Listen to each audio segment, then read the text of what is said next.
একটি active সেন্টেন্সকে passive করার জন্য সাধারণত 5টি কাজ করতে হয়। যেমন আই ইট রাইস, এটা হচ্ছে একটি অ্যাক্টিভ সেন্টেন্স। তাহলে এটিকে প্যাসিভ করার জন্য আমাদের ফার্স্টলি করতে হবে অ্যাক্টিভ ভয়েসের অবজেক্ট, তার মানে আমাদের ফার্স্টে অ্যাক্টিভ ভয়েসের যে অবজেক্টটা আছে এটা লিখতে হবে। তাহলে লিখলে আমরা লিখলাম রাইস এই অবজেক্টটাকে।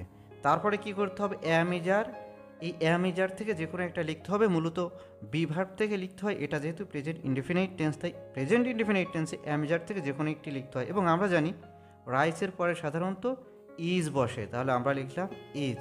তারপরে তৃতীয় নাম্বার আমরা কি করব, মূল ভার্বের পাস্ট পার্টিসিপল ফর্ম লিখব। এখানে মূল ভার্ব হচ্ছে ইট, ইটের পাস্ট পার্টিসিপল ফর্ম হচ্ছে ইটেন, তাহলে আমরা এখন লিখব